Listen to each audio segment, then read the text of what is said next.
All right, hello. uh, here I am down my neck of the woods, and this is Berry Pomeroy Castle, which is in Devon, and it's very, very wet, damp.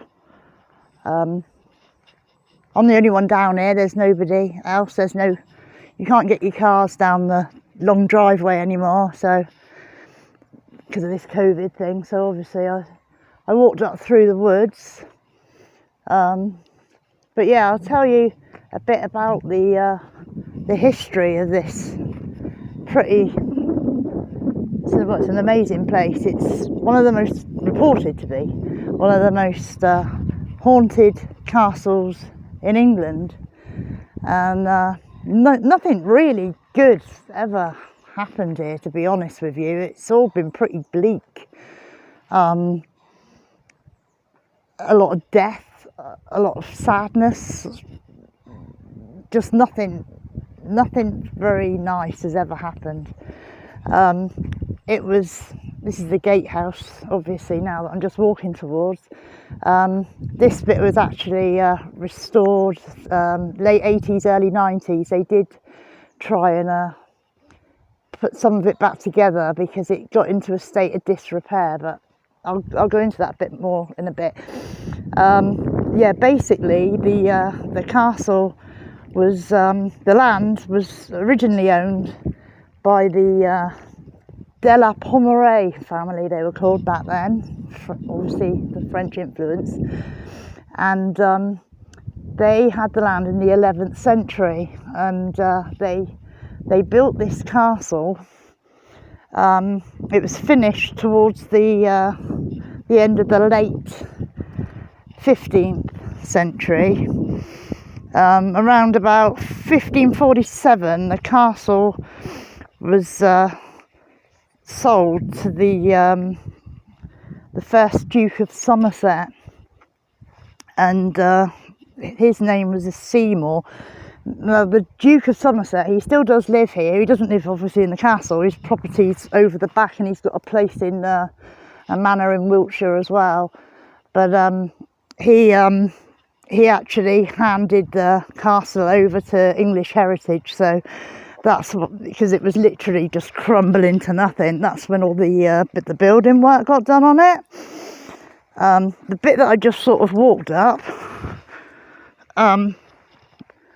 that bit there used to be the like the kitchen block area. It was sort of fiddled around with. You know, they built more on inside it. The oldest bits is that part there, the kitchen bit. This gatehouse, I'll just walk along this bit. This bit here is known as the Rampart Walk, just like that wall that you can see here going along, and then that tower there at the end. That's the oldest original parts of the castle. The big square bit that you can see, that was built like Tudor times. That's when the Seymours had it off of the Pomeroys, and they actually built that part in there. So yeah, I'll go up and we'll have a look through the gatehouse, see what we can see. I mean, when we were younger, we used to climb in at night, but bit naughty, but there we are. People used to back then. It used to get packed out with people down here at Halloween. They used to come down and scare the life out of each other and stuff. These are like these are the original gun. There you go. I don't know if I can. I'll turn my torch on with this. I don't know. Hang on. Oh yes, I can. No, I can't. Typical. But yeah, you won't be able to see nothing in there. It's not very big in there. It's just like a black hole with a little stone stairway going down. But let me just call my dog. Fix! Fix! Got my dog here with me, but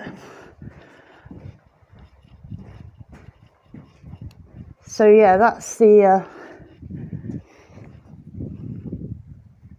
that's about all that there. I mean, how do they charge people to come in here? I don't know really, because once you're in there, that's basically it. You just stood in amongst the ruin. But people come. People come. There is a room up above the gate. Oh, there's Vix. All right, Vixie. Hey, did you get lost? Can't be doing with losing you down here because you've gone deaf. Hey? So yeah, this place actually is, it's mentioned in the Doomsday Book. There's a record in 1086 and it refers to a capital messuage. Bizarre spelling, but that's what it says, a capital messuage at Berry, and that signifies the caput of the baronry. So the baronry had something like I think it's 500 and something odd knights or something like that. So and it was actually one of the last purpose-built for personal use castles in England as well. Now we get on to the interesting part, which is why we used to come down here, which is the paranormal. And there's a lot of stories about it. Some people have recorded their personal experiences in books such as, you know, Ghosts of Devon and Dartmoor and things like that. But there's meant to be two females that haunt this place. One of them's a blue lady, and the story that I heard mainly from her is that she had a daughter sired by her father, I know, and the father killed the baby when it was born, and she apparently is she wanders round the castle and sobbing. But the worst story is I think that was to do with like when the Seymours had it. The Pomeroys, there were two sisters called Eleanor, and Margaret. And Margaret was the prettier one out of the two. And Ellen was engaged, Eleanor. Eleanor was engaged to be married, and her fiance did the dirty with Margaret. So Eleanor was the eldest sister, so obviously what she said went, and she had her sister imprisoned in this tower. I'm trying to get to, it's lethal. Oh God, if the camera goes on the ground, you know why. And she actually locked her sister in this tower, and this is where she ended up dying. She locked her into her dying day. Some say she starved her to death. There's not much, there's no way of proving what happened. Obviously they were aristocrats and whatnot, so the secretive bunch, but yeah, this is called Margaret's Tower. English Heritage have called it St Margaret's Tower, but it was always just Margaret's Tower. I think that they deny the hideous story that goes behind this. But yeah, we used to when we used to climb in, we used to come along the other side of the rampart walk there, and then there's a really, really narrow, steep as heck staircase, and it comes all the way down, and you end up in this tiny little area. If I just light my lighter, you might be able to see. Oh, there you go, you can't see anyway through the window at the other side. But yeah, that's basically the size of this bit, and apparently she had this bit and the upstairs bit, which obviously is the same size, and this is where she was stuck. And obviously Margaret, she has been seen. There's recordings of her being seen by quite a few people, and we had a weird experience actually. Like when me and my mates were in our 20s, we came here one night, and we were all sat in here, and one of our there's the stairs. One of our mates, he was stood at the bottom, and he was lighting matches and that, so we could see our way down the staircase. It's pitch black, you couldn't see anything. And when we were all down, he put the matches back in his pocket, and he was sat on that ledge just over there. And he started getting all cocky, you know, like lads do, you know. Oh, there's nothing here, this is a load of rubbish. There's blooming nothing that's going to happen to any of us. So I said to him, Julian, like, you know, you better shut up, mate, because if there is something here, then it's going to be pretty peed off with you, and we don't want to, you know, because there's been history of people being scratched and stuff, like properly hurt, pushed. People have fallen down those stairs before, said that they got pushed. So, yeah, we didn't want him riling something up, you know. Anyway, so we were sat there, and he was mouthing off, and all of a sudden, he hit the floor, like hard. You heard his bones smack right on the concrete. And he was, you know, he said that one of us had pushed him, but nobody could have, you know. You can't get behind him on the blooming, behind that window ledge, no chance. Anyway, he said that he felt like he'd cut himself. So we went to get the matches out of his pocket that he'd zipped up in there, and they'd gone. And we all legged it, basically. We all got the hell out of there, and we ran down to our cars, got in our cars, zoomed off, got up the pub, and he lifted up his top, and on his back he had like 4 deep scratch marks, and that they'd gone like through his winter coat, through his, you know, sweatshirt, whatever. He was dressed for winter. There's no way anybody could you know, could have accessed his bare skin, no way. So yeah, that was a really weird experience. And there's another story. I'm just going around the back here just to show you the back. There's a big, that used to have a dry moat round it, you see, like years back. And oh my god, bloody pheasant. And sorry, I'm just concentrating on where I'm walking. Yeah, it used to have a dry moat all the way around it. But yeah, this is like that's the drop down off the back. I mean, we're up as high as the tree tops are, so, and there is a little road that goes down, right down the bottom there, a little lane that goes down to the old mill. I don't turn around. Vix, where are you? Shh. Vix. But yeah, another time, these people, they'd been here in the 80s sometime, and they'd gone home and stupidly done a Ouija board. I don't know them. This was in one of the books, and yeah, they'd stupidly gone home and done this Ouija board, and they contacted this girl who kept saying her name was Isabel, and she was telling them that she had followed them back from the castle.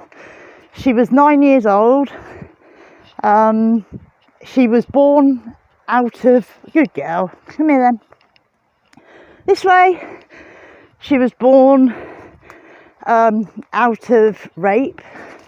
Her mother was a servant that used to work here, and she had witnessed her mother being assaulted by a hunting party when they came back, you know, for their booze and stuff their faces.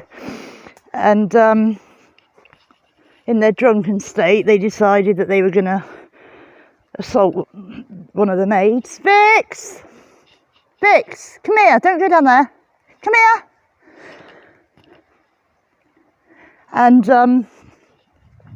And basically she was witnessing her mother being, you know, thrown around, grabbed hold of by these men. And in the end,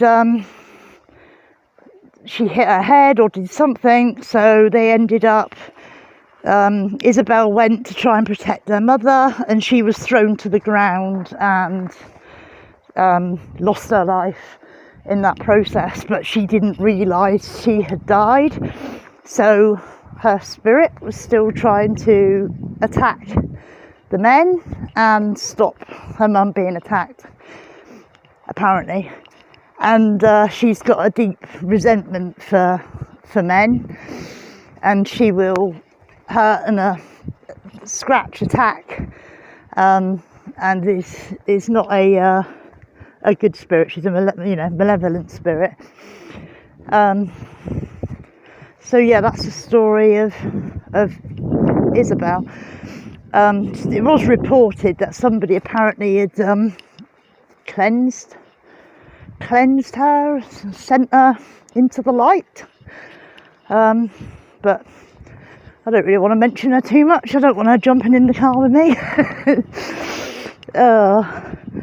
So yeah, that's the story of this old castle, and its inhabitants. I mean, when you see it at night down here in the moonlight in the summer and that, it doesn't matter what the weather's like. It's always cold down here. It's always damp down here. There's never any sort of happy birdy sort of summery type sounds. You get your crows and stuff, obviously. Stereotypical sound effects. But you don't, you know, it's just really weird. Used to be able to ride the ponies up here in the 80s and that, before English Heritage had it. And they never liked it. They used to get pretty spooked up here, you know. And back then they weren't really scared of anything much. You know, they were kids' ponies, it was all right. But they didn't want to. If we bought a little picnic up here, because my friend lives at the next neighbouring farm, so we used to come up here sometimes with some sandwiches and stuff, and try and just sit there on the grass and eat. But the blooming horses would be off down the blooming track, you know. So it was like 2 seconds, and we'd have to go. They didn't like it. But so yeah, there is something weird, you know. Oh yeah, this is. I'll show you this thing last, right? This tree here. I mean, it's been cut down at the top, but it's been left for a reason, and it's because it's got a bit of folklore behind it. It's called the wishing tree. And what you're supposed to be able to do, which would be blimmin' impossible now, I mean, it couldn't have been much better back then. I mean, look at the roots. You're meant to be able to walk backwards around it with your eyes shut 3 times for your wish to come true. Your wish would come true if you wish to end up in hospital, but yeah, that's one that we didn't bother doing. But yeah, okay, I'm going to walk back down now, go back to the car, and I hope you enjoyed the video, and I shall say goodbye.